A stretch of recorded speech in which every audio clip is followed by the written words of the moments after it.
Grief is real, big, better shared. The podcast everyone needs to hear, but nobody wants to hear. I'm Kevin Lee, President and CEO of Mid-America Transplant, and we are honored to sponsor this episode of Grief is real, big, better shared. At Mid-America Transplant, we have the privilege of working with families across southern Missouri and northeast Arkansas who make the heroic decision to donate their loved ones' organs or tissues. While donation often brings families comfort, they are still heartbroken by their loss. We are driven by compassion for these families and continue to walk with them through their grief journey. Mid-America Transplant provides several programs to help families memorialize their loved one, but we believe that some of the best support can be provided by a grief center. We are proud to work with the Center for Good Grief and appreciate everything they are doing in the region to bring healing to people who are coping with loss. Mid-America Transplant is inspired by life and by the donor families who give transplant patients a second chance at life. For more information about being a donor, visit sayyesgivelife.org. Hello, welcome to Grief is Real, Big, Better Shared, the podcast everyone needs to hear, but nobody wants to hear. I'm Angela Hamblin-Kelly, the administrator of the Baptist Centers for Good Grief, and we're so glad that you are tuning in today. If this is your first time checking out our podcast, please know that we have Season 1 available wherever you get your podcast. In Season 1, there's a lot of great content about grief in general, about spouse loss, men in grief, and important things to know about childhood and adolescent grief. So make sure you go back and catch up on those episodes. With Season 2, we've heard from you and we listened to you, and we're going to focus more on some specific topics in a very short format. Just as a reminder, the Baptist Centers for Good Grief has been providing grief care for over 25 years. We've grown from a children's grief camp to a program with 3 comprehensive grief centers in Tennessee and Arkansas. We started this podcast because grief is the most universal experience there is. Again, this is the podcast everyone needs to hear because grief involves pain and vulnerability, which is also why this is the podcast nobody wants to hear. So I sit here today as a grief counselor, but I'm also a griever. So in our podcast, we hope to honestly look at grief and discuss the heart and head tug of war from an evidence-based grief counseling perspective, but also the very real-life perspective as well. So today we're going to spend a little time talking about what does reconciliation of grief mean. And to do that today, I'm joined with one of our grief counselors, Hannah. Hannah, thanks so much for being here today. Absolutely. Thanks for having me. So Hannah, you know that we spend a lot of time at the center talking with clients, really just about their goals of their grief work and, what kind of things that they want to work on and coping skills and things like that. And a lot of times people will tell us that their goal is that they want to get over this. They want to get over their grief. And, they're looking at us for, okay, now tell me how to do that. Absolutely. And that's what we walk in with. Our hope is, how do we make this pain stop? How do we make this longing feel less intense? And I think that's a really natural thing to want to, quote unquote, get over our grief. Right. And you said it right there. They're coming from a place of, this is so intense. This intensity is overwhelming. It's something that almost, I don't feel like I can bear. And so that's when people are saying, I want to get over it. They're wanting to get over that intensity of maybe even sometimes just feeling like they can't even, put one foot in front of the other or even breathe adequately. Right. And that's also where it gets messy because I've had a lot of clients tell me, well, now the intensity of my grief has gone down and I feel kind of guilty about it. Sure. I feel like I should be this intensely grieving in order to honor and remember my loved one. So it can feel really messy. Right. And so a lot of times people will give us those messages of getting over it. There's so many people out there in the world that'll say, oh, maybe you just don't have closure yet, so they'll use closure, over it. What are kind of some other things you hear people say kind of like in terms of those types of words? Right. Move on. Yes. Or move forward. I feel like can work either way. Move forward is one I hear a lot too. There is this message of leave it behind. Yes. Yes, that's a very, very good point of leave it behind. So actually, that's reconciliation is the opposite. Reconciliation is bring it with, if that's what we're going to talk about. So what does reconciliation of grief mean? It means your grief moves with you, if we wanted to just give it a very simple answer. Unfortunately, it's not that simple. Right. Yeah. Right. Yeah. How do you see people begin to reconcile their grief? How have you seen that? What I see with reconciliation and grief is really this idea of inviting in your grief and inviting in your loved one into your daily life. Yes. Of how do I bring my relationship with my loved one that now looks so different than it was before, where it used to be a relationship, a physical one in which we could see and hear and talk and touch. And now it's a relationship of memory. It's a relationship of spirituality. And reconciling is being able to relate to your loved one in that way, and at the same time be in this world and this reality that you're in, live in your present life. And that's a tall order to do both of those things. Absolutely. And also so important for those who are listening to know that that doesn't happen overnight, and that it takes a lot of movement, for lack of a better word. I'll also say mourning, to make that happen. So we know that grief is the thoughts and feelings that run around inside our bodies, and that we know that mourning is the outward expression of that grief. And reconciliation takes a lot of mourning. Certainly. And that mourning brings, I'm glad you brought that up, because that brings so much pain. Mm-hmm. And reconciling our grief is a really painful process. Right, because we didn't want it. There's that element of protest of, well, great, now I have to figure out how to mourn and reconcile, and I just want them back. Mm-hmm. And there's a temptation. I've had a client tell me that they just want to box up their loved one and put it in the attic or put it in the shelf so they don't have to feel that pain, so they can continue to protest this reality. And when we box up that pain, there's this element of boxing up that connection, boxing up that relationship, and that's not something we want to do. And we can't ever untangle those. Right.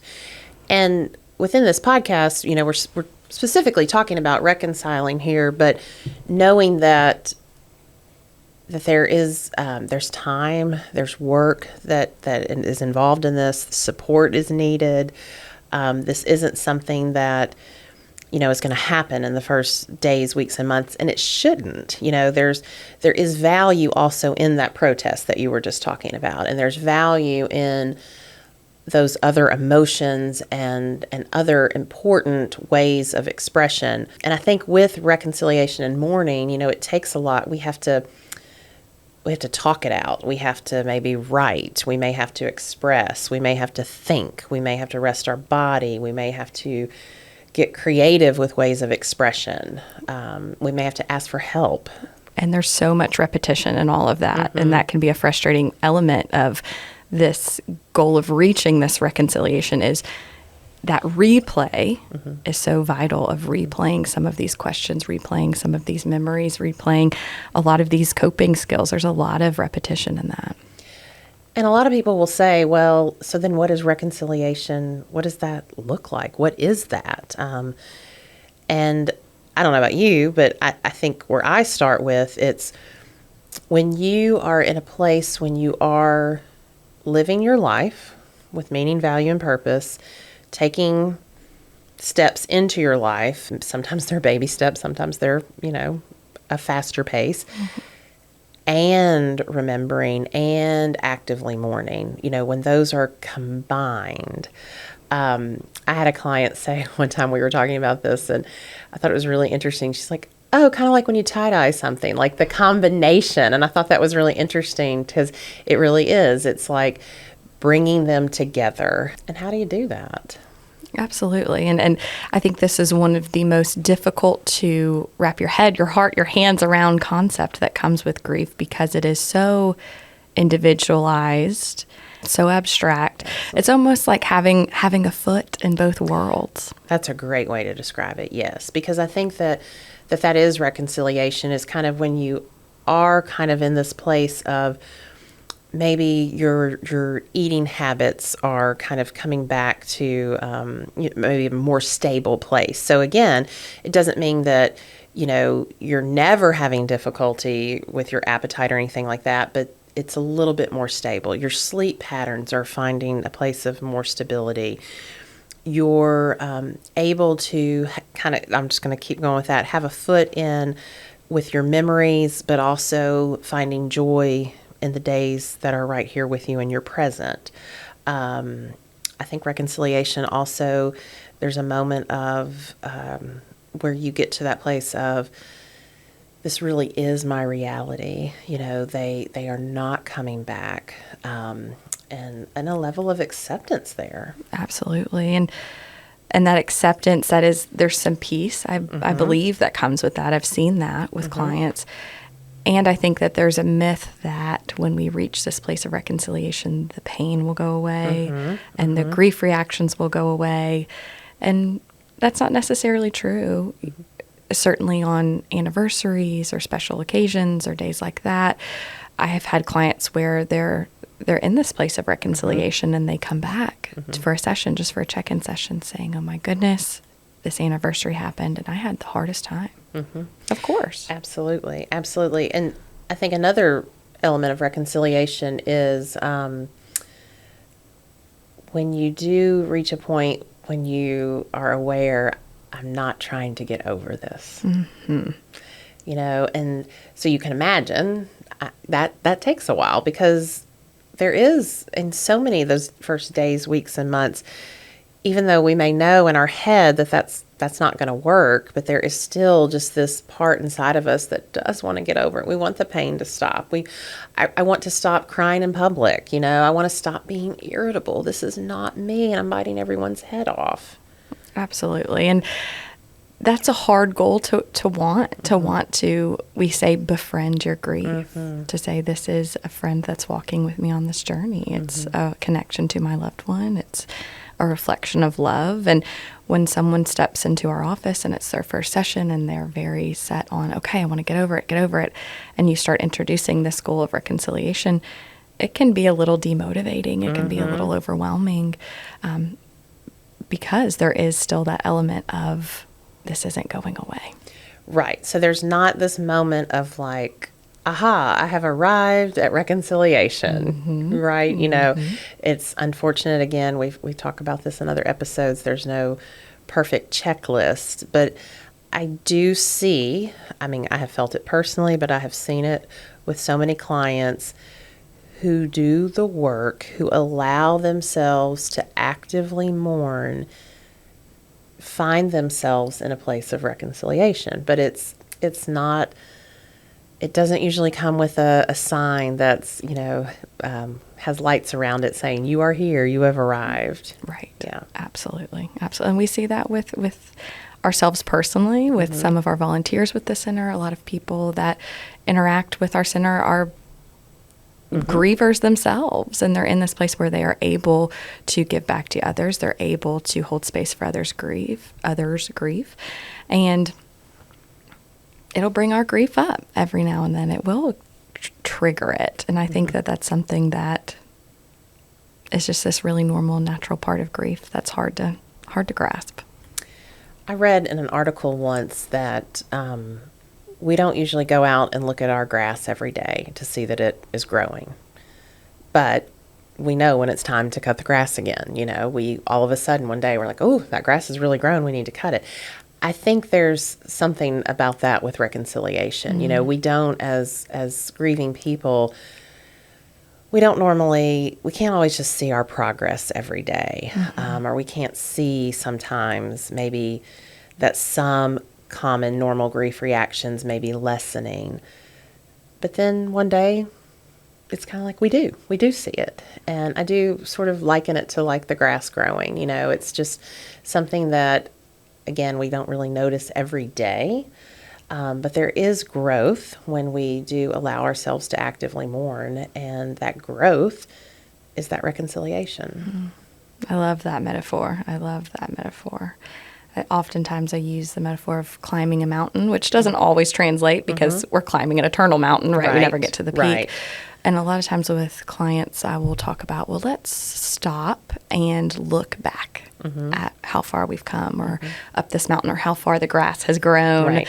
And I think journaling is a beautiful way to do that, looking back at journal entries, or just looking back at when you get to special occasions or birthdays. What was it like last year for me?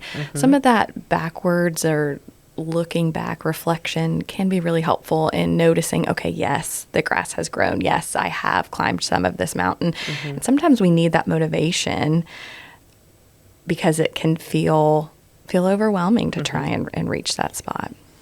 And I think we also have to say here that it's not about just movement forward, and we know that grief, we talk about it being like waves of the ocean. And so if you're listening to this, it is normal and expected with grief to kind of have these times where you feel like you're regressing. And that doesn't mean that you are not seeking reconciliation. That actually is very much a part of the process. We have to remember that this is a process, and there are, just like those waves, there's times that we are going forward, and then there's that natural pull backwards as well, and that's called mourning. That's doing the work of grief.